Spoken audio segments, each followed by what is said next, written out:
Welcome to Moonlight Mysteries, a calm space for long, research-rich mysteries. If you enjoy these sleepy deep dives, please like this video, subscribe, and tap the bell so you don't miss new episodes. If you'd like to support the channel, a quick comment with your favorite moment helps more people find us.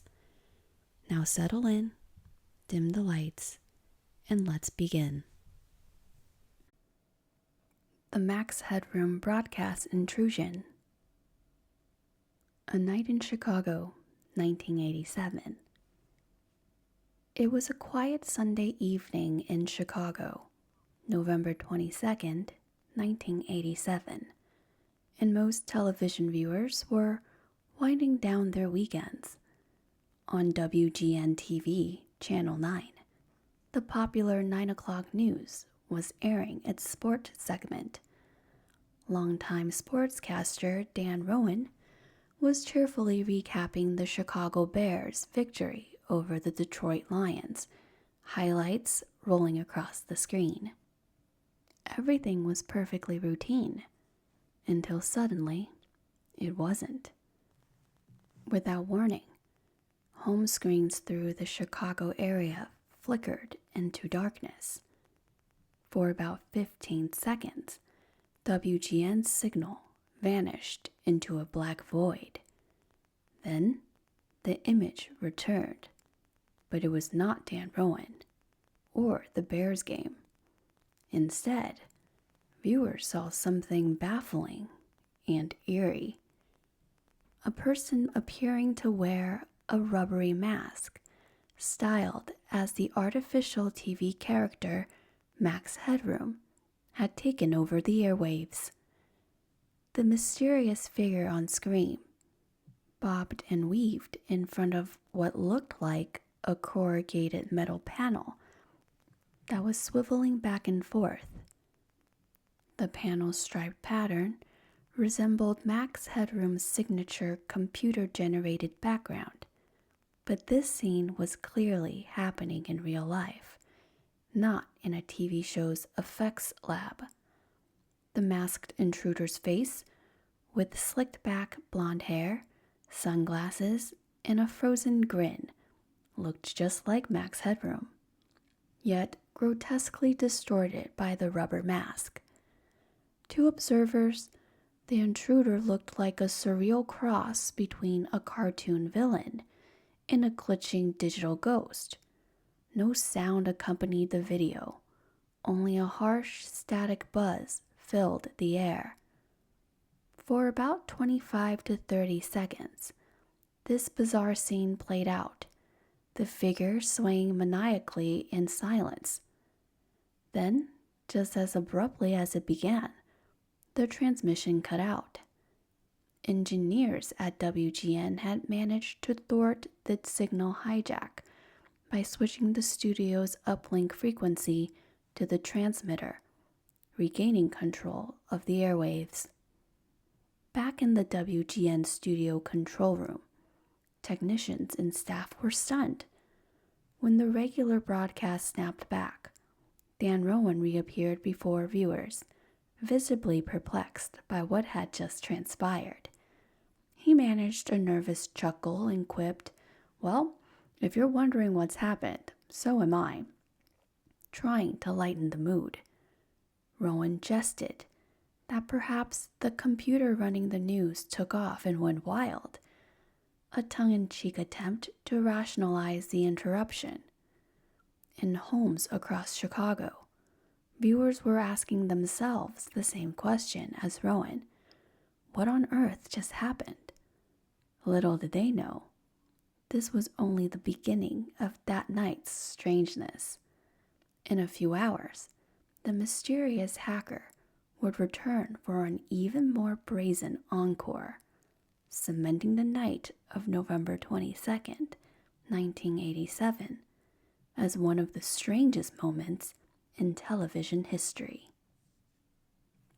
The first interruption, an intruder in the news. WGN's 9:14 p.m. incident was the first indication that someone had found a way to break into live TV broadcasts in nation's third largest city. For those brief seconds, viewers saw the Max Headroom impersonator, a figure in a suit and tie with a grinning mask, jerking and gesturing in front of that rotating metal background. The only audio was an electronic buzz, creating an unsettling atmosphere. The intruder did not speak during this first hijacking. It was as if the phantom of late-night television had materialized, danced in glitchy silence, and then vanished into the ether. In the WGN control room, panic and confusion set in immediately. Technicians had been monitoring the live newscast when their signal inexplicably flickered out. The studio's feed to the downtown transmitter was being overpowered by an outside signal, something that simply wasn't supposed to happen. Within seconds, engineers realized an intruder was broadcasting on their frequency. They acted fast, changing the link frequency from the studio to the transmitter on top of the John Hancock Center skyscraper, which effectively knocked the pirate signal off the air. The entire intrusion lasted about half a minute before WGN reclaimed their broadcast. Dan Rowan's reaction on air captured the incredulity of the moment. The viewers at home, too, were left scratching their heads. Many wondered if it was some kind of weird prank by the station or an unscheduled joke segment, but it was nothing WGN had planned. They themselves were victims of this electronic break-in.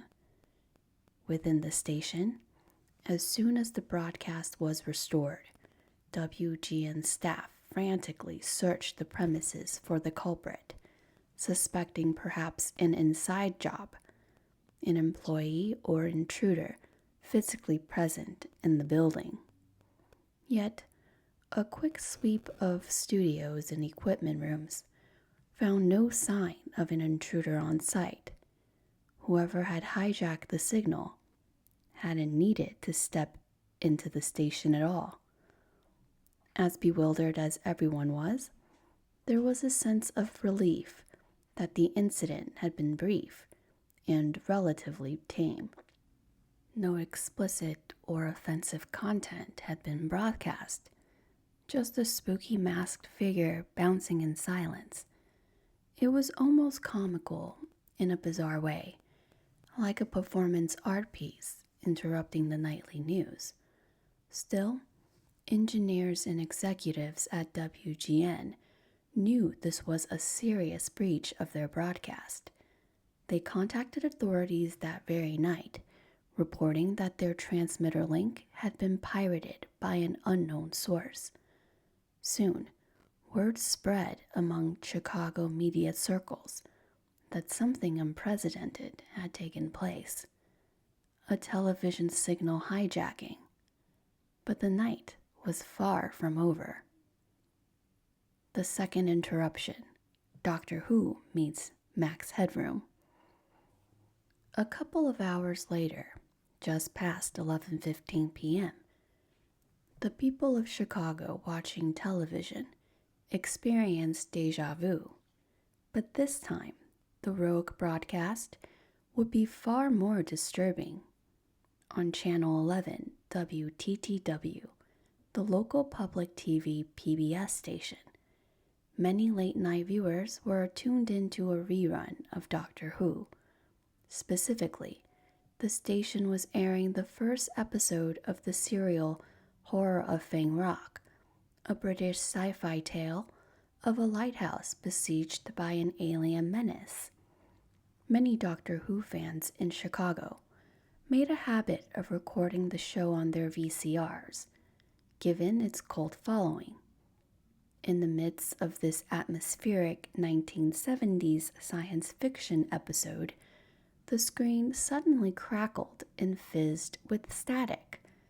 Once again, The image of the masked Max Headroom impersonator abruptly appeared on screen, hijacking the broadcast.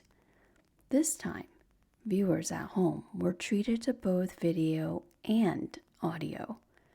The second pirate broadcast had sound, albeit distorted, warbling, and punctuated by bursts of static. The masked figure's voice was garbled, sounding cartoonish and shrill, like a villain speaking through a detuned synthesizer. The intruder launched into a bizarre stream of comments, non sequiturs, and mocking references that left viewers alternatingly baffled and bemused. Unlike the earlier silent intrusion, this one felt like a deliberate orchestrated performance, one that was careening into outright absurdity. In the video, the figure in the Max Headroom mask continued to gyrate and flail energetically in front of the rotating metal background. He immediately hurled an insult in that squeaky modulated voice. "He's a freaking nerd," the intruder sneered, seemingly to no one in particular. Then, he added with a burst of derisive laughter, "I think I'm better than Chuck Swirsky, frickin' liberal." This line stood out as a direct reference to a real local media personality. Chuck Swirsky was at that time a Chicago sportscaster, known as a Bulls basketball announcer and a WGN radio sports host. Why the hacker chose Swirsky to mock is still unclear, perhaps simply because Swirsky was a notable WGN figure, or perhaps it was an inside joke. In any case, labeling him a liberal in a taunting tone gave the whole incident an odd personal twist. The rant continued at a frenetic pace. The masked man suddenly held up a red Pepsi can in his hand, but the words coming through were the slogan of New Coke. "Catch the wave," he exclaimed excitedly. This was a cheeky reference to the real Max Headroom's role as a Coca-Cola pitchman. In 1985, Max Headroom had been the star of an ad campaign for New Coke, repeating the catchphrase, "Catch the wave," to promote Coke's ill-fated new formula.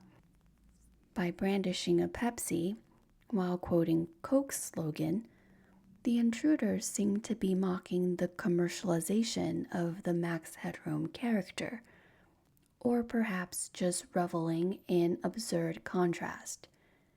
It was a deeply 80s joke, wrapped in layers of pop culture irony. Next, the impersonator made a rude gesture. He extended his middle finger towards the camera, though the finger appeared to be sheathed in a flimsy rubber extension, perhaps part of a rubber phallic prop. In fact, on closer look, it was as if he was brandishing a rubber dildo, using it to flip the bird at the audience. The image was both comical and unsettling, a grotesque parody of TV rebellion. The figure then dropped the phallic prop on the floor dramatically. He began to moan and howl in a nonsensical way, as if parodying some kind of exaggerated cartoon buffoonery. In one particularly odd moment, the masked man broke into a line of a song.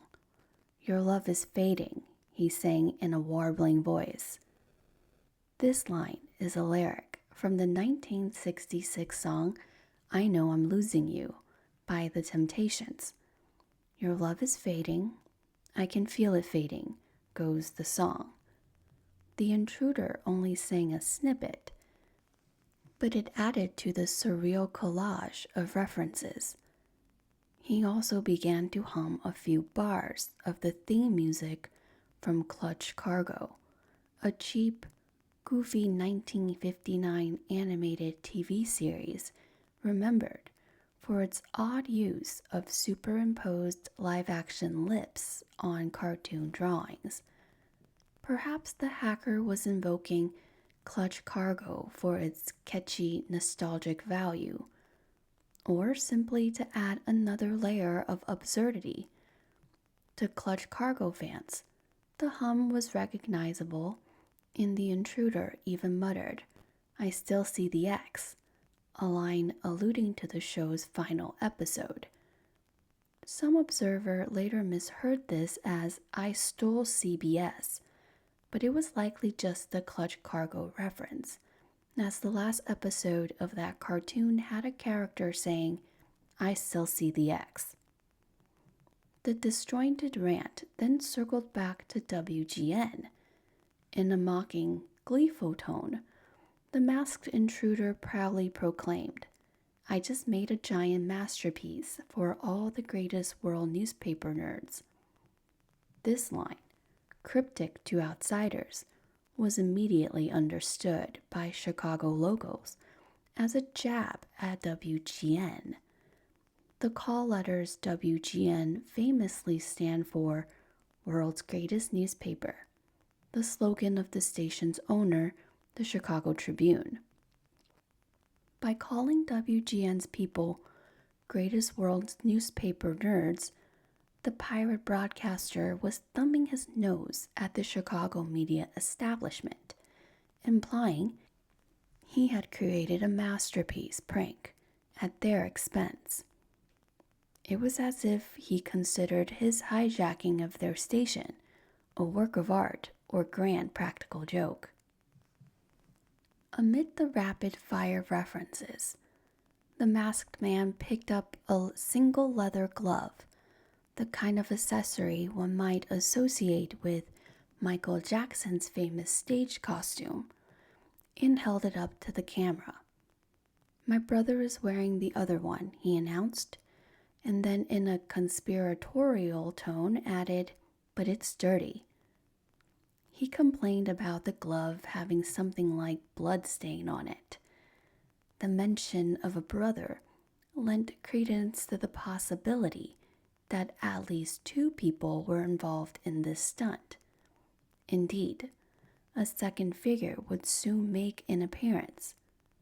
The line about the glove seemed like a random aside, possibly the intruder riffing on Michael Jackson's famous single glove look, or perhaps hinting that a collaborator, a brother either literal or figurative, was part of this act.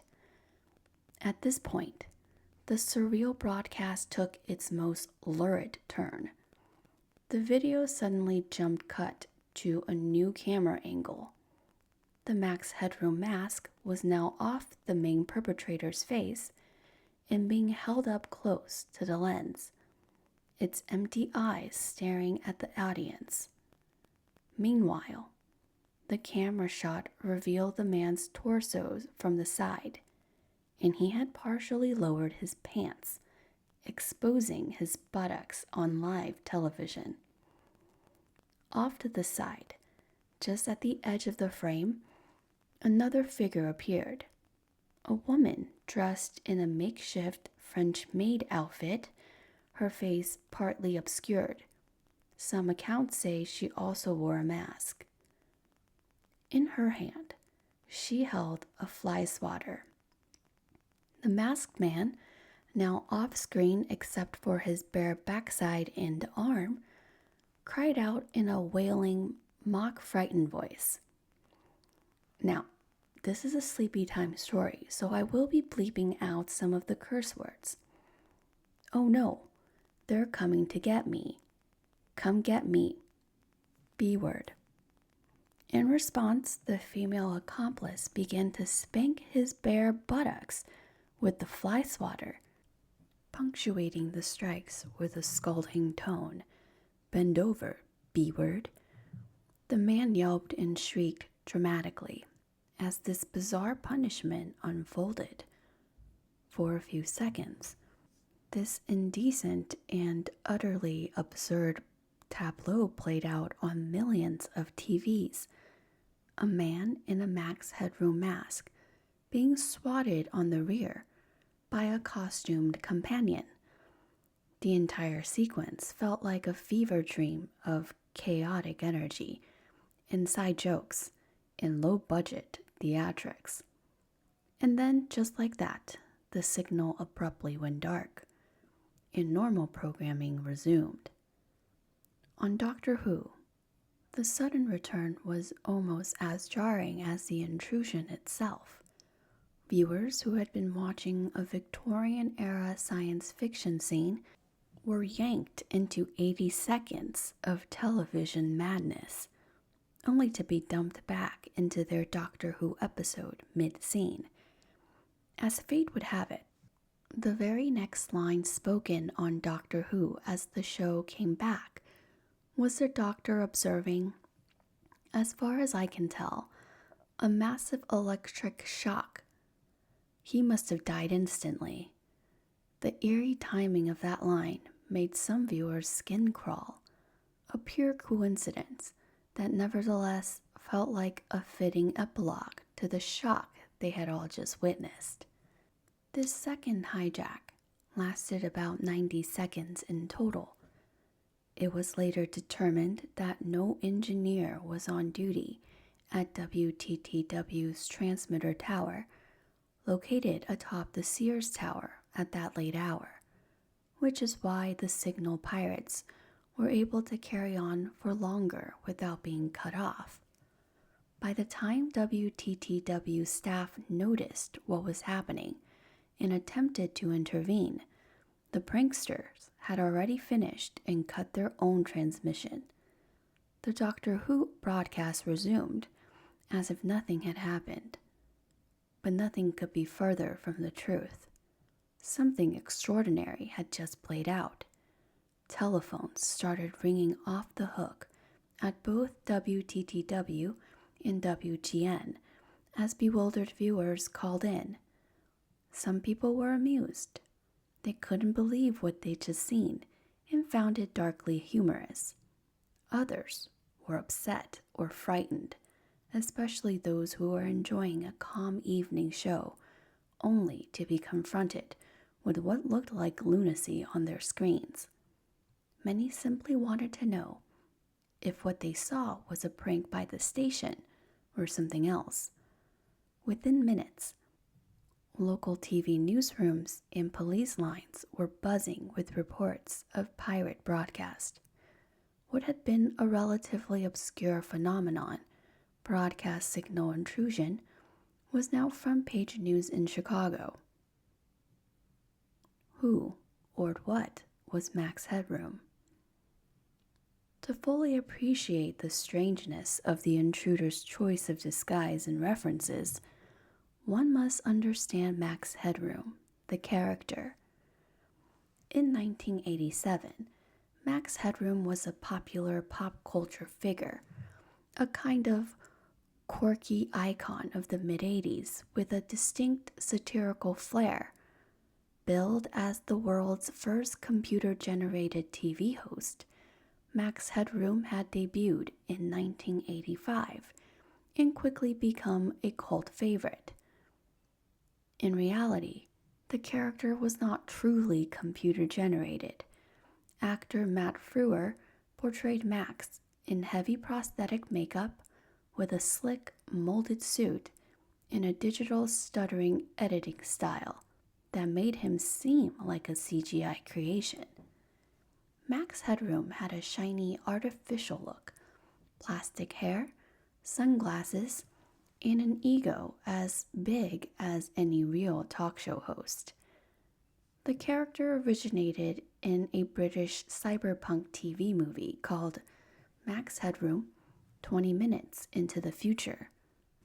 This film presented a dystopian near future controlled by greedy television networks. In it, crusading reporter Edison Carter, also played by Frewer, is running from corporate agents when he crashed his motorcycle under a parking gate labeled Max Headroom 2.3 meters, a British sign indicating clearance height. While Carter is unconscious, the shady network executives digitized his mind to create an AI personality that they can put on screen, and thus the wisecracking, glitchy Max Headroom is born. Max, with his biting commentary, was a parody of an arrogant media figure.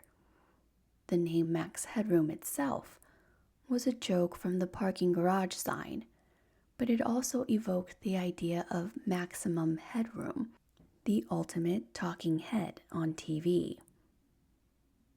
After the film's success, Max Headroom became the host of a music video show on Britain's Channel 4, introducing music videos with sarcastic humor.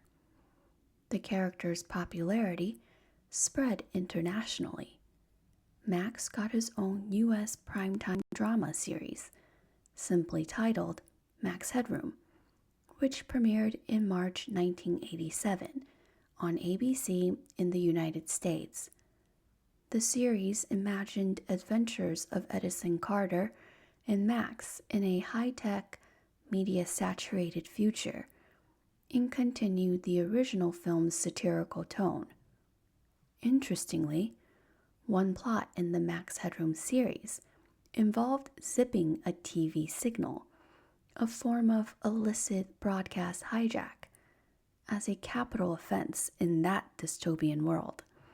In other words, the very concept of hijacking a TV channel was part of Max Headroom's lore, making the real 1987 hijacking a case of life imitating art in a twisted way. But beyond TV shows, Max Headroom truly permeated pop culture by becoming a spokesperson for New Coke in 1986. In a series of high-profile television commercials, Mac's jittery, cool persona pitched Coca-Cola's revamped formula to consumers, coining the catchphrase, "Catch the wave." These ads were everywhere, and they made Max Headroom a recognizable figure, even to those who never saw his TV show. He appeared on talk shows, in print ads, and even had merchandise. By late 1987, however, the character's fame was just starting to wane.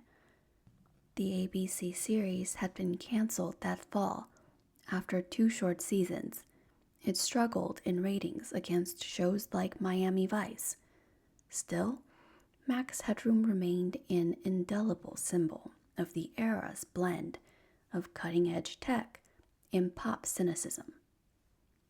With his halting, stuttering speech, a deliberate special effect, and sardonic one-liners, Max was both futuristic and a satire of TV glitz.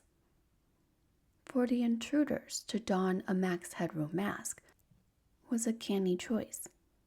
Max was the embodiment of a rebellious television presence, a literal talking head living in the TV. By hijacking a signal as Max, the perpetrators were essentially becoming the character, breaking into broadcasts just as Max Headroom might have joked about doing. It added a layer of irony and cultural commentary to their stunt. As one journalist later noted, Max Headroom was the cyberpunk on mainstream TV, a futuristic rebel against media corporations. Perhaps the hijackers identified with that ethos, or maybe the mask was simply a convenient disguise. Max Headroom masks were reportedly widely available in 1987. That Halloween, they were a popular costume. Either way, the image of Max Headroom dancing chaotically on unauthorized airwaves was striking. It was as if the character had escaped television's fictional realm and invaded reality, chuckling at us the whole time. Chaos in the control rooms. When the second intrusion hit WTTW, the station staff found themselves helpless in real time. At WTTW's studio headquarters, personnel monitoring the output could hardly believe their eyes. Doctor Who had been supplanted by a cackling masked prankster. WTTW's air director, Paul Rizzo, later recalled the dismay and panic they felt. All of a sudden, we don't have Doctor Who on the air. We have this Max Headroom mask, he said. And as the content got weirder, we got increasingly stressed out about our inability to do anything about it. Indeed, they tried to correct the problem, but without an engineer at the Sears Tower transmitter, their efforts were futile. The pirates had essentially seized control, and the WTTW staff could only watch the spectacle until it ended on its own. At WGN, which had restored its own signal a couple hours earlier, phones were now ringing incessantly too. Viewers, media, and even WGN's own journalists were buzzing about the incidents. WGN quickly prepared a news report on the bizarre signal hacking. In fact, that very night, WGN decided to treat it as the top story on their 10 o'clock newscast, just an hour after the second intrusion. They even gave the unknown perpetrator a nickname, TV Video Pirate. The next day, the Chicago Tribune ran a headline that captured the mix of humor and threat. Powerful video prankster could become Max Jailroom. The headlines cheekily imitated Max Headroom's stutter and warned that the prankster could face jail, a pun on Max Headroom turning into Max Jailroom. Clearly, local media were fascinated and took a somewhat tongue-in-cheek approach, even as they reported the serious side. The public reaction was varied. Some people were thoroughly entertained. Interviewed on the street, a young boy grinned and told a TV reporter it was very, very funny. A few Doctor Who fans were more annoyed. One woman complained to a reporter that their VHS taping of the episode was now ruined. "We're going to have to tape over it," she lamented. Others compare the incident to simple vandalism. An older man mused that it was like a hooligan throwing a brick through a window, a pointless act of mischief. And at least one upset viewer told WGN that he had been so disturbed by the creepy intrusion that he wanted to bust a TV set. The people of Chicago had never seen anything like this, and the novelty of it caused a small local frenzy. Behind the scenes, the United States government was not amused. The Federal Communications Commission, FCC, which regulates the broadcast airwaves, took this breach very seriously. By the next day, the FCC had field agents and investigators working to trace the source of the pirate signal. The FBI's Chicago office also joined the investigation, since deliberate interference with licensed broadcasts was a violation of federal law. At a press conference, FCC spokesperson Phil Bradford sternly warned that anyone involved in such an act faced a maximum penalty of $100,000, 1 year in jail, or both. He wanted to make an example out of this incident, underlining that while some may find the hack comical, it was an illegal act with real victims, the station's and the public. WTTW spokesperson Anders Jochum echoed that sentiment. All in all, there are some who may view this as comical, Jochum said, but it is a very serious matter because illegal interference of a broadcast signal is a violation of federal law. The stations themselves felt violated. Their transmission had been hijacked, their reputations possibly dinged. And in WTTW's case, viewers of a family-friendly network saw unexpected crude content.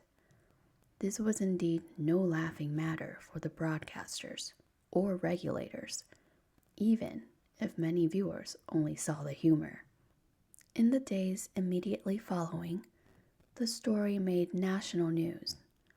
Mysterious broadcast intrusions were virtually unheard of, so it captured the wider imagination.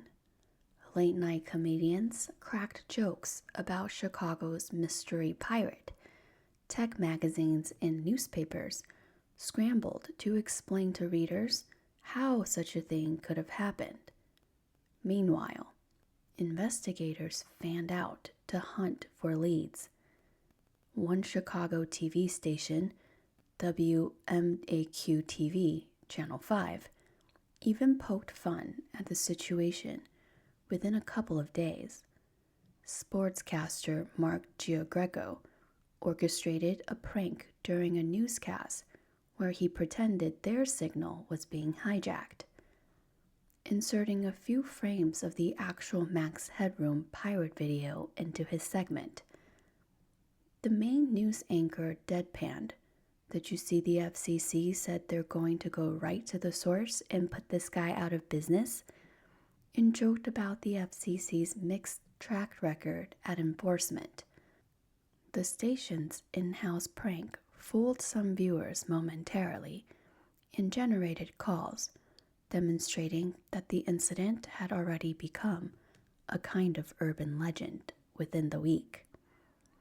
Yet, overshadowing all of this, a mere 8 days later, Chicago was gripped by far bigger news: the sudden death of Mayor Harold Washington on November 25th, 1987. The passing of Chicago's beloved mayor dominated headlines and essentially pushed the Max Headroom story off the front pages. In the immediate sense, the hijacking became yesterday's news as Chicago mourned its mayor. But while active media coverage waned, the mystery remained unsolved and continued to simmer in the public consciousness and in tech circles. The Max Headroom incident had all the elements of an enduring mystery: an anonymous perpetrator, a spectacular and baffling modus operandi, and a quirky cultural hook. How did they do it? The technical trick. From the moment the intrusion occurred, one question stood out: how exactly had these people hijacked the TV signals? In 1987, television broadcasts were typically sent from the studio to a powerful transmitter via a point-to-point microwave relay, or studio-to-transmitter link, STL. Both WGN and WTTW sent their feeds from their studio in Chicago's northwest side for WGN and from WTTW studio as well. The transmitter antennas perched atop skyscrapers downtown, the John Hancock Center for WGN, and the Sears Tower for WTTW. These microwave signals carried the video and audio that would then be broadcast out over the air to viewers. The pirates realized that if they could blast their own microwave signal at the receiver dish with enough power, they could overpower the legitimate feed, a phenomenon known as the capture effect, where a stronger signal on the same frequency will capture a receiver over a weaker one. The FCC investigation, led in part by engineer Dr. Michael Marcus, then head of the FCC's Field Operations Bureau, determined that the hijackers had indeed exploited the STL. Marcus explained the likely scenario. The intruders must have set up their own transmitter at a high elevation somewhere in the city, in line of sight of the skyscraper broadcast antennas. By transmitting on the exact frequency of the station's STL with a signal of slightly greater strength, they effectively jammed the studio feed and replaced it with their own video. It didn't necessarily require a massive transmitter or a giant satellite dish either. Marcus noted that if the pirates were physically close to the receiving antenna, say somewhere in central Chicago, a relatively small microwave dish, perhaps the size of a common DirecTV or satellite TV dish, could have sufficed, so long as it was properly aimed. They would also need a clean line of sight, since microwave signals travel straight and can be blocked by buildings or terrain. Experts at the time initially speculated that the stunt would have required very expensive gear, possibly costing tens of thousands of dollars, and complex setup. But Marcus countered that assumption. Second-hand or amateur radio equipment could likely do the job for much less, perhaps under $10,000, and much of it might have been available on the used market. The intruders certainly needed some technical know-how to figure out the exact STL frequency being used, which, while not advertised, could be discovered by someone with a bit of radio scanning skills, and to handle equipment like microwave transmitter and a directional antenna. But all of this was within the reach of a determined and tech-savvy hobbyist. Chicago in the 1980s did have an underground community of tech enthusiasts and hackers, and some of them possessed or had access to radio equipments. The hacker community was indeed one of the circles investigators quietly looked at for suspects. In WGN's case, engineers thwarted the interference relatively quickly by shifting their STL to an alternate frequency, something larger stations had the capacity to do. But WTTW's situation revealed a vulnerability. No one actively minding the transmitter link after hours meant the pirates had free rein until they chose to stop. After this incident, broadcasters everywhere were reminded of the importance of monitoring and securing their transmission links. It also became clear that the technology of the day had an inherent weakness. Analog signals were comparably easier to hack. In analog broadcast, if you can mimic the signal and pump in more power, a receiver can be fooled. In later years, especially after the US switched all digital TV broadcasting by 2009, such an intrusion became vastly more difficult, if not nearly impossible. Digital signals use encryption and require precise synchronization, and equipment is typically more secure. In 1987, however, it was the perfect window of opportunity. The technology was accessible, and security through obscurity, the assumption that no one would try this, was the norm. Investigators tried to triangulate where the rogue transmission might have originated by studying signal strength and coverage, They suspected the pirates were likely broadcasting from somewhere on the north or northwest side of Chicago, roughly along the line between the studio and the transmitters. One could imagine an antenna setup on an apartment rooftop or a high-rise window, somewhere not too far from the path to downtown. Tips came in from the public too. According to Dr. Marcus, one promising lead pointed to a specific location, a warehouse-like building that matched the kind of space seen in the video, with a rolled-up corrugated metal door. The tip even suggested a particular person who worked at a company with such a space, implying that maybe the video portion had been filmed there. The backdrop the intruders used, that rotating corrugated sheet, looked like it could be an industrial warehouse door about 8 feet wide. If someone recognized it, that could narrow the hunt considerably. However, finding the culprits was like searching for a needle in a haystack. The authorities had the video itself as evidence, copies of it obtained from a high-quality recording that WTTW and WGN each eventually acquired. WGN might have gotten a copy from a viewer, and WTTW from the Doctor Who taper. The FBI's technical experts made photographs from the footage, hoping to glean clues from details, perhaps the make of the piece of equipment, a reflection, or some detail on the disguised voice. They even attempted to enhance part of the image. One FBI report noted trying to get a clearer view of the upper right-hand quadrant of the frame, presumably where the woman in the costume appeared. But the pirates had cleverly kept themselves mostly covered, and the video quality was poor.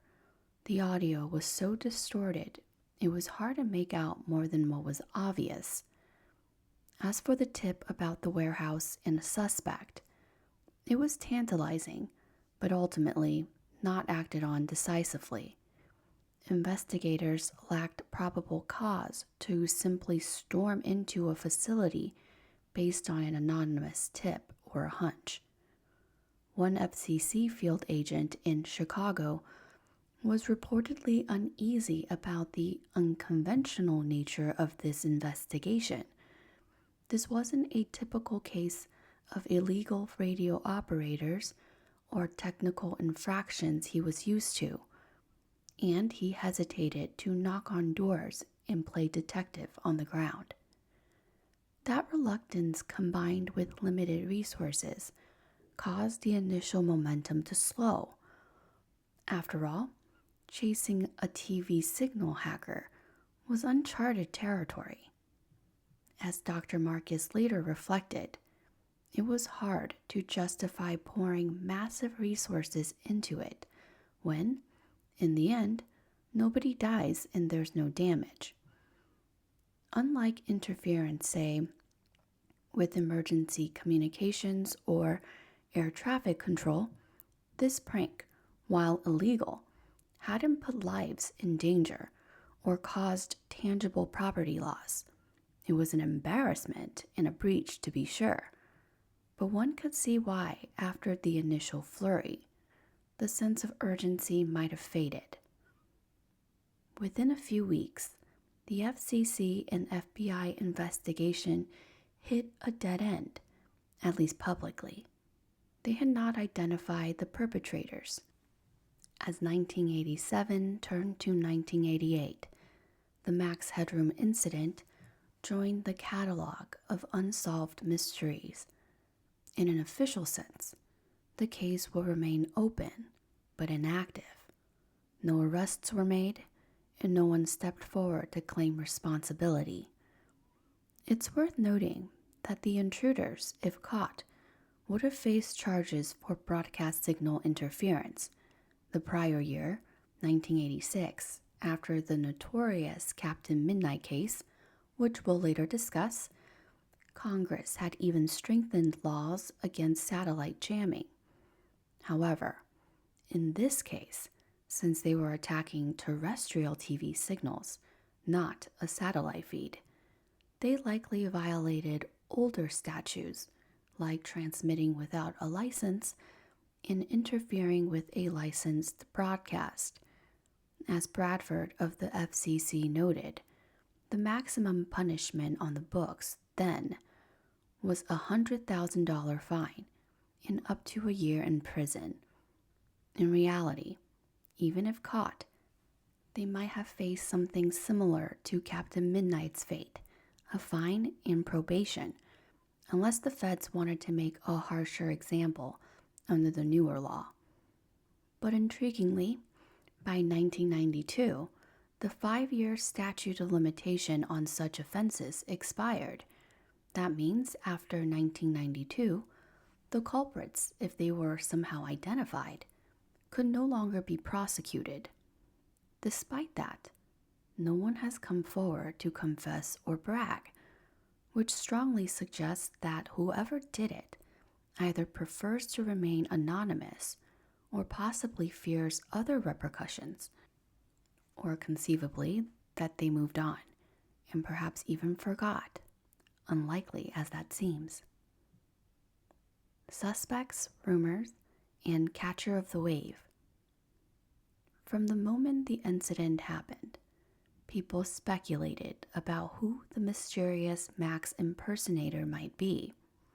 Early on, 2 main theories circulated: that it was either an inside job by someone who worked in broadcasting, say a disgruntled or rogue WGN employee or engineer, or that it was the work of members of the local hacker community pulling an elaborate prank.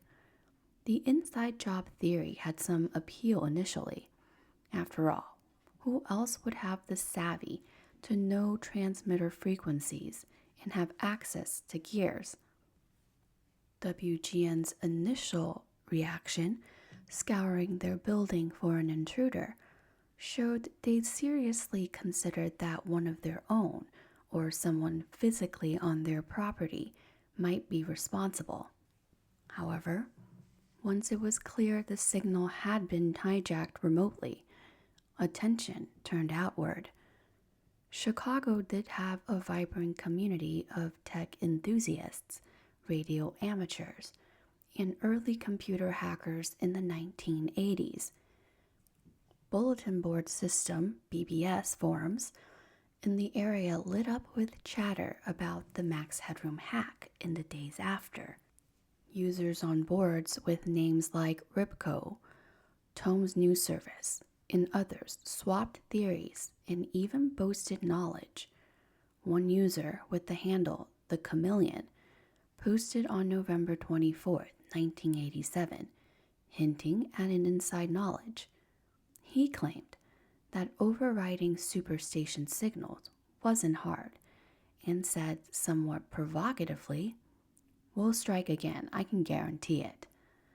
The same user later refuted the idea that it was an inside job, explaining, in technical terms, how simply aiming a transmitter at the station's transponder with slightly more power was enough. Whether the chameleon was actually involved in the hack or just posturing is unknown. BBS communities thrived on bravado. Another user quipped in response, "Who's we, lizard face?" suggesting skepticism that this person was truly one of the culprits. No subsequent strikes ever occurred. If the same group planned to do it again, they never did, or they got cold feet due to the investigation's high profile. For decades, the identity behind the Max Headroom incident remained purely speculative in the public sphere. No arrest was ever made. The story's mystique only grew as it went unsolved year after year. In the internet age, particularly on forums in Reddit, amateur sleuths occasionally claim to have leads, or even claimed to know who did it. One prominent theory emerged around a pair of brothers from the Chicago area, known in discussions only by the initials J and K. The genesis of this theory was a detailed post by a Reddit user named Bowie Poag, who recounted an investigation in interviews he had done pointing towards two brothers he dubbed J and K.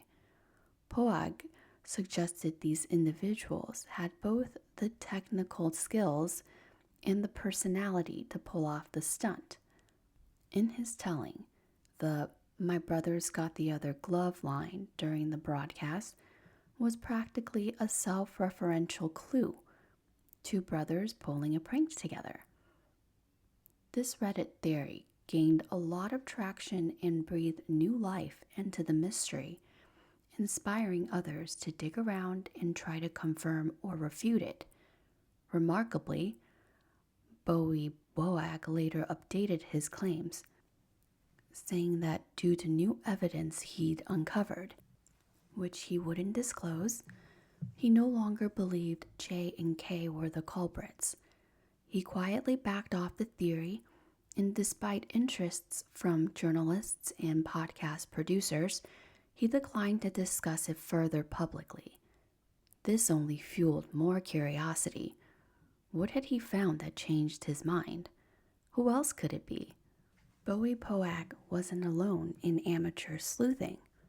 He had teamed up with the Chicago TV historian named Rick Klein, the curator of the Museum of Classic Chicago Television, also known as fuzzymemories.tv. Rick Klein even possessed one of the highest quality VHS recording of the Intrusion, which he used to analyze the video for clues. Together, Rick and Bowie set up tip lines and interviewed people who might have been around the broadcast scene in 1987. They became the keepers of many secrets, saying they had information they wouldn't reveal publicly. Some observers have been skeptical of these two, even wondering if they enjoyed playing up the mystery. When asked point blank if they themselves were involved in the original incident, a question perhaps prompted by their deep fascination in the way they talked about it, they swore they were not. Both were only 13 years old in 1987, and by their own admission, were mere fans watching at home when it happened. Another name that surfaced repeatedly on internet forums is Eric Fournier. Fournier was an underground filmmaker and artist, known for a bizarre series of videos in the 2000s featuring a character named Shay St. John, essentially a person in a grotesque mask and mannequin-like costume behaving in unsettling ways. Fans of Fournier's work have pointed out a kind of aesthetic resemblance between the surreal, campy, and creepy style of the Max Headroom broadcast and Fournier's later creations. Masks, distorted voices, dark humor, these were all common elements. Could Eric Fournier have been the Max Headroom hacker? Some thought it plausible. However, those who knew Fournier personally have cast doubt. His former bandmates said Eric had little technical expertise in radio or hacking, and to their knowledge, he wasn't even in Chicago in 1987.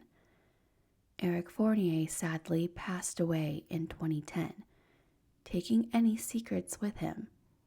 He never claimed involvement, and it remains a tantalizing rumor. Even if Fournier wasn't responsible, he reportedly would have been amused to be suspected of it, given his love for weird pranks. Through the years, many other theories have been floated, some suspecting small groups of rogue ham radio operators, other thinking of college students with a mischievous streak.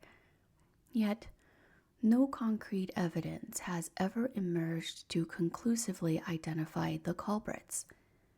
In the absence of definitive answers, the Max Headroom incident's perpetrators have become almost like folk anti-hero in hacker lore. The fact that they never got caught, never bragged openly, at least not under their real identities, and kept silence, even decades later, suggests a deliberate pact of secrecy. Perhaps they feared legal consequences initially. After 1992, maybe they simply preferred the legend to remain and saw no need to claim it. As one commentator put it, the perpetrators must have had some sort of code that they decided to live by, staying tight-lipped to the end. Interestingly, even the journalist Chris Nettle, who deeply researched the story for a feature article, Nettle co-authored the Vice Motherboard piece in 2013, has mixed feelings about solving it. He said he wasn't sure he wanted it to be conclusively solved, comparing it to a myth or folklore, and suggesting that finally unmasking the people might diminish the mystique. Sometimes I think things like this are better left unsolved, Nettle mused, calling it a form of culture-jamming legend. The mystery itself, in a sense, has become more important than the mundane truth might be. As years turn to decades, the Max Headroom incident stands alongside other great unsolved cultural mysteries, like D.B. Cooper's hijacking, or the identity of early hackers like Captain Crunch, enduring puzzles that people love to revisit. Culture jamming and legacy. In hindsight, the Max Headroom broadcast Intrusion can be seen as an act of culture jamming, a subversive intervention into mass media intended to disrupt, parody, or critique it. Whether the hacker had a coherent message is debatable. On the surface, their broadcast was mostly gibberish and random humor, but the very act of bursting into people's TV sets, uninvited, had a kind of symbolic weight. It was like someone had taken the mantra, "The medium is the message," and twisted it, using the medium itself to deliver a message of chaos. Over the years, this incident has inspired and been referenced in various forms of media and pop culture. Within a couple of years, Hollywood and television writers incorporated the idea of hijacked broadcasts into their stories, sometimes directly inspired by Max Headroom. For example, in the 1989 film Batman, the Joker, played by Jack Nicholson, takes over Gotham's airwaves to broadcast a taunting commercial for his deadly products, a scenario reminiscent of this very trope. In 1990's teen drama Pump Up the Volume, Christian Slater's character operates a rogue pirate radio station, railing against the system. Again, touching on the allure of unauthorized broadcasting. The 1995 film Hackers opens with a scene where a young hacker joyously interrupts a television signal, a nod to the mystique around broadcast hacking. Even the graphic novel and film V for Vendetta 2005 center on a masked rebel commandeering a TV station to broadcast a message to the masses, a theme that resonates with the idea of using media hijack as a revolutionary act. Beyond fiction, real hacker and activist groups have sometimes invoked the Max Headroom incident. The hacktivist collective Anonymous, known for wearing Guy Fawkes masks, referenced the Max Headroom hack in a 2008 video during their Project Chronology campaign against Scientology, showing a snippet of the 1987 footage as a sort of homage to media disruption. In the broader hacker community, the stunt is often cited as an example of audacious old-school hacking, not stealing data or injecting code, but literally bending a broadcast to one's will. It's a piece of hacker lore that says, yes, once upon a time, a couple of pranksters in a garage managed to stick it to big media, if only for a minute and a half. The phrase Max Headroom incident has become shorthand for bizarre signal hijack. Tech encyclopedias and museum exhibits on computing history include it as a notable event. The incident is frequently listed among top unexplained mysteries or strangest broadcasts in history, ensuring each new generation of mystery enthusiasts encounters the tale.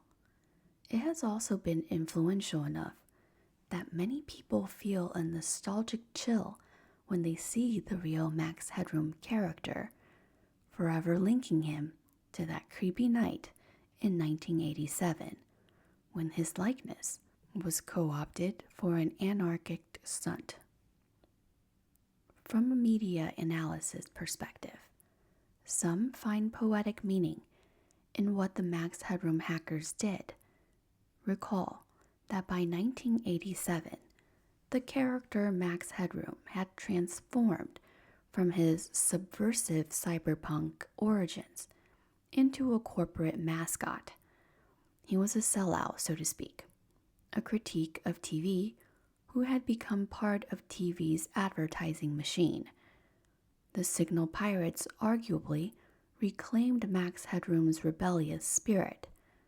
They turned him against the very television establishment, breaking into sports scores and Doctor Who alike, essentially lampooning how easily television could be taken over and how media messages could be absurd and random. One of the Max Headroom show's core theme was opposition to the excesses of media corporations and a critique of how television was used.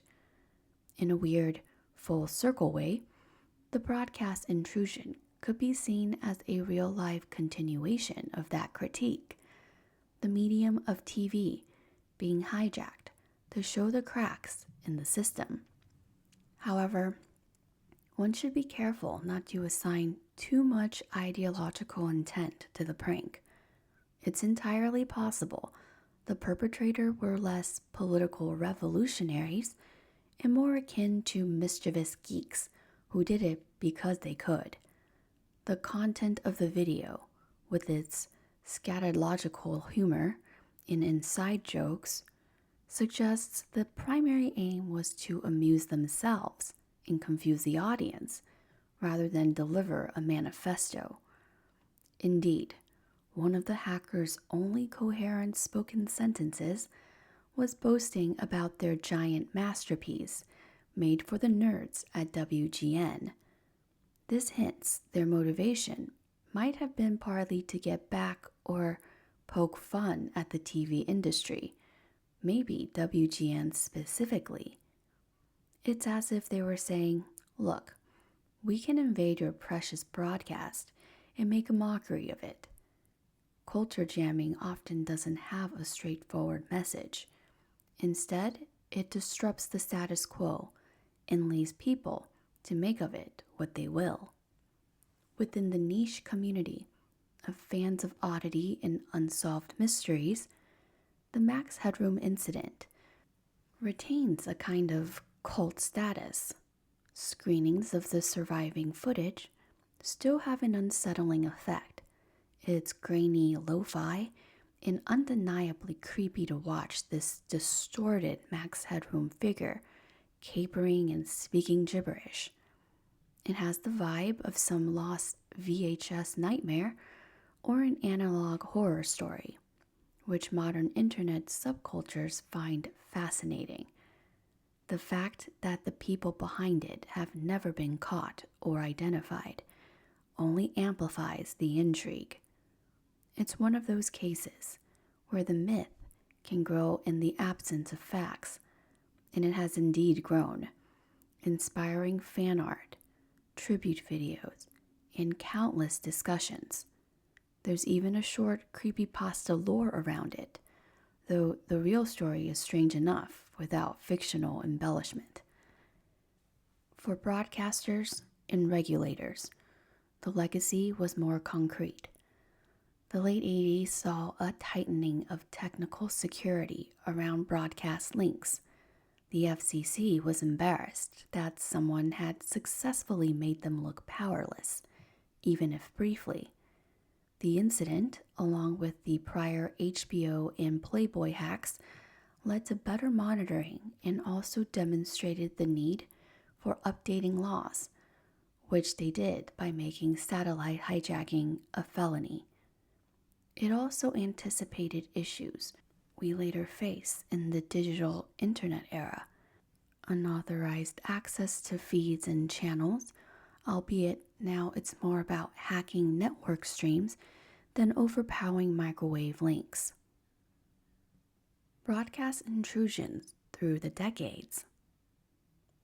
While the Max Headroom incident is perhaps the most infamous television hijacking, it was neither the first nor the last of its kind. To place its legacy in context, it's interesting to look at other broadcast signal intrusions and see how rare yet impactful such events are. One of the earliest known cases happened a decade earlier in England. On November 26, 1977, during the 5 p.m. news on the ITV Southern Television Network, viewers heard something utterly unexpected. The TV picture remained on the news, but the audio was overridden for about 6 minutes by a voice claiming to be Rulon, a representative of the Ashtar Galactic Command. In a calm but resonant tone, the so-called Rulon delivered a long, rambling message urging humanity to give up its weapons and seek peace and spiritual development. It sounded like an alien from a science fiction story had cut into the evening bulletin. The interruption affected parts of southern England and ended without incident, except that hundreds of worried people phoned TV stations and authorities asking what had happened. British authorities determined that someone placed a small transmitter near the Hannington TV relay tower and broadcast on the same frequency, tricking the network into picking up the bogus message. Despite investigations, the Southern Television alien broadcast, as it's often called, was never solved. It remains a legendary hoax in UK lore, one that some fringe theorists even claimed was a real alien contact. But most see it as an inspired prank, essentially an elaborate pirate radio stunt with cosmic flair.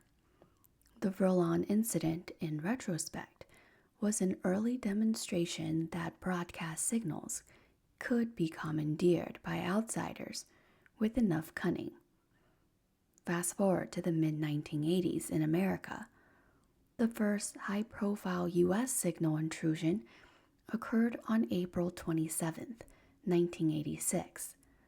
A Florida man named John R. McDougal, angered by recent scramblings of satellite TV signals and high fees, decided to protest in a very direct way.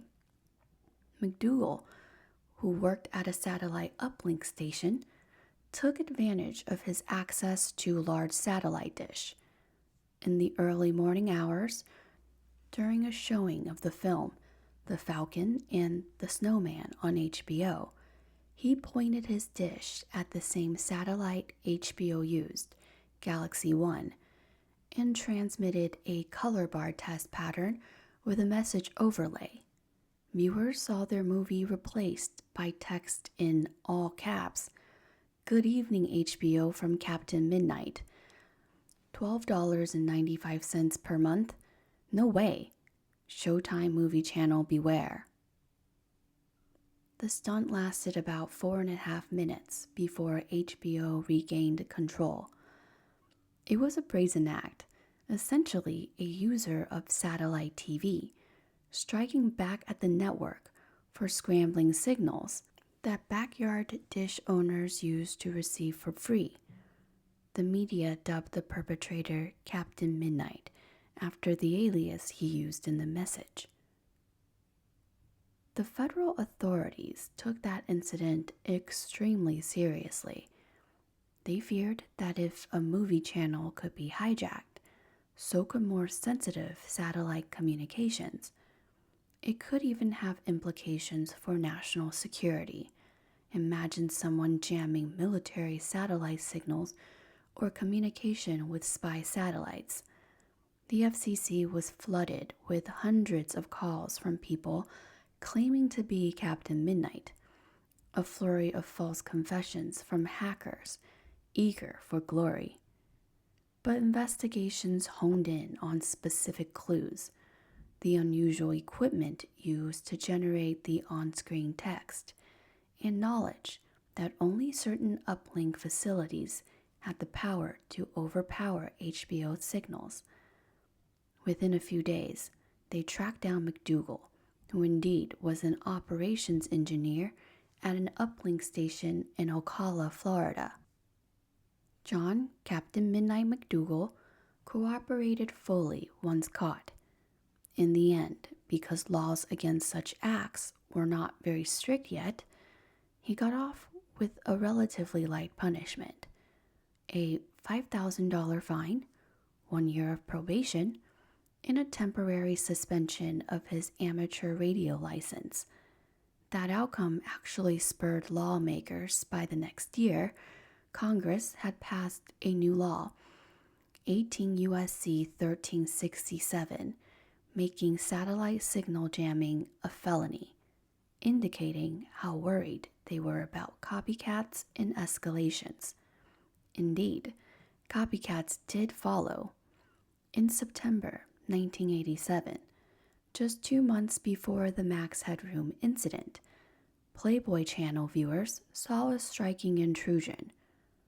During a scrambled Playboy TV broadcast, the signal was briefly overwritten by religious text and messages imploring viewers to repent from their sins. It turned out to be the work of an engineer at the Christian Broadcasting Network named Thomas Haney. Haney, motivated by his opposition to Playboy's adult content, used equipment to hijack the satellite feed with text-based exhortations about Jesus and salvation. The FBI identified him fairly quickly, likely due to his access and perhaps leaving a trail, and he was charged under the new satellite jamming law. Haney was convicted and received probation. The Playboy hack was notable for his ideological motive, unlike Captain Midnight's monetary protest or Max Headroom's chaotic humor. After the October-November 1987 cluster of incidents, there was a long lull in major broadcast intrusions, partly due to improved security and perhaps the deterrent effect of the new laws. However, as technology evolved, new opportunities for mischief emerged, especially in the cable and digital realm. In 2006, a coordinated hacker attack in Lebanon took over broadcasts of Hezbollah TV channel Al-Manar, inserting graphic images and warning messages aimed at the militant group's leaders. This showed that signal jamming could also be a weapon of psychological warfare in conflicts. there were also allegations of state-sponsored jamming. For example, Iran's government frequently jammed incoming satellite signals from Western broadcasters they didn't like, and channels like BBC and Al Jazeera have claimed military or government entities jammed their signals during sensitive political periods. These are essentially the modern evolution of broadcast interference, though not done by lone pranksters, but by organizations with political aims. On the lighter, or not so light side, in 2007, young children in New Jersey, tuning into Playhouse Disney's cartoon Handy Manny, got an eyeful of something very much not G-rated. A clip of hardcore pornography. In that case, it wasn't an over-the-air hack, but likely an error or malicious hack at the local cable provider level, Comcast system, where a wrong feed was switched in. In 2009, during the Super Bowl broadcast in Tucson, Arizona, a similar incident occurred. About 30 seconds of explicit adult content interrupted the game to viewers' shock and outrage. That was later traced to a disgruntled Comcast employee who intentionally inserted the footage as a prank or act of anger, and he was swiftly fired and charged. These incidents, while not the same method as the Max Headroom analog hijack, illustrate the idea of injecting unauthorized content into broadcasts didn't disappear. It just shifted form. The digital system meant that often it was an inside job or hacking into the distribution network, rather than overpowering a signal via radio waves. A particularly notable case of broadcast intrusion via hacking occurred in February 2013. Hackers exploited the emergency alert system, which is used to transmit urgent warnings on several local TV stations in the Midwest. They managed to broadcast an alert message, complete with the official attention signals, warning that zombies were rising from graves and attacking people. It was a prank, of course, but it used real TV emergency alert infrastructure, giving it an extra layer of gravity and scaring some viewers. This was traced to poor password security on the emergency alert system equipment. The perpetrators gained remote access. They were later caught and arrested by authorities. It showed that even in the digital age, while harder, broadcasting systems are not invulnerable. Now the weaknesses are more about cybersecurity than physical signal jamming. In all these, the Max Headroom incident remains unique. It stands out because of its sheer weirdness, the lack of clear motive, and the fact that it was never solved. Later intrusions often had direct messages, protests, smut, or obvious trolling, and the culprit often got caught. The Max Headroom hack was like a perfect crime in comparison: inscrutable content and anonymous perpetrators. Even today, it's invoked as the gold standard of broadcast hacks. Its content was bizarre, its motives mysterious, and its perpetrator never caught, as one writer summed it up. For those fascinated by media mysteries, it's a classic case that represents the intersection of technology, culture, and pranksterism. Conclusion. Nearly 4 decades have passed since that strange night in 1987, yet the Max Headroom broadcast Intrusion continues to captivate and mystify. What began as a local oddity in Chicago has transcended into global internet lore, the subject of endless speculation and analysis. In the grand scheme, the event was fleeting. One broadcast interruption lasted 30 seconds, the other just over a minute.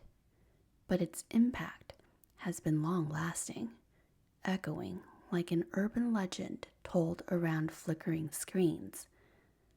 In the still of the night, when TV static used to dance across glass screens after sign-off, one might imagine that grinning rubbery face of Max Headroom lurking in the noise, waiting to pop back up. Of course, with modern digital encryption, it's exceedingly unlikely we'll see a repeat of such an analog hijack. The Max Headroom incident is a product of its time, the last gasp of the wildcat hacker spirit on the broadcast band before technology locked things down. Perhaps that's part of why it's remembered so fondly, at least by those who appreciate its whimsy. It represents a kind of lost era of hacker mischief, when a small group of people with gear and gumption could poke the giant eye of television itself and get away with it. For the people who experienced it live, it's something they'll never forget.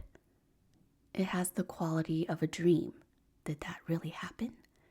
Especially since it was so singular and never explained. Many viewers likely went to bed that night, rattled, or chuckling to themselves, and in the morning wondered if others had seen it too. Indeed, it was real, and thousands witnessed it. Over time, recordings circulated and made it real for many more. But questions linger in the dark. Who were they? Why did they do it?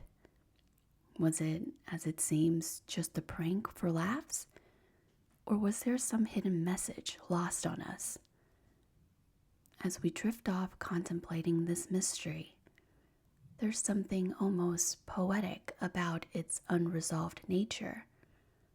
The intruders receded into anonymity, much as they came, leaving nothing but a grainy tape and puzzled minds. They became, in a sense, folk figures, the merry pranksters of airwaves.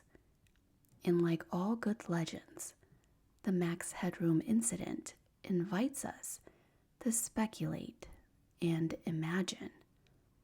Are the culprits now middle-aged or older, smiling to themselves whenever they see an article or documentary about their stunt? Do they tell their spouses or children, "Hey, that was me"? Or have they kept it completely secret?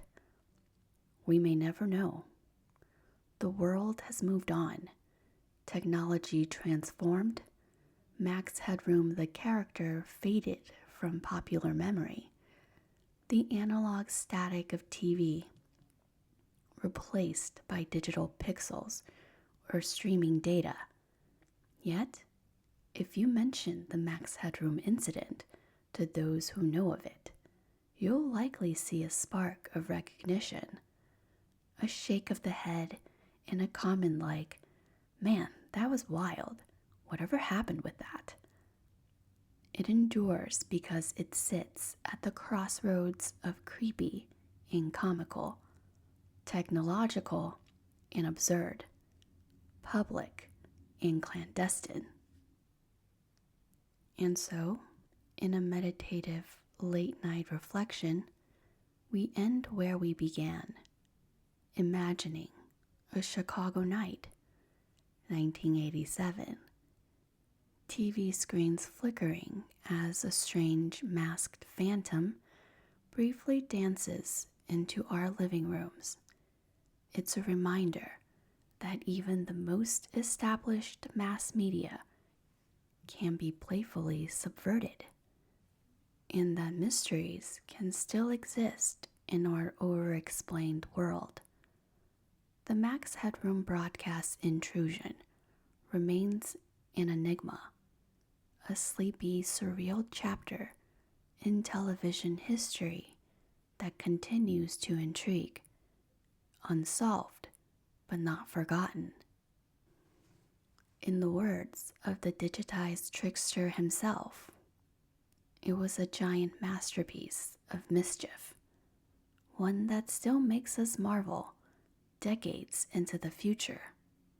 Sleep well, and as Max might say with a stuttering drawl, catch the wave if you can.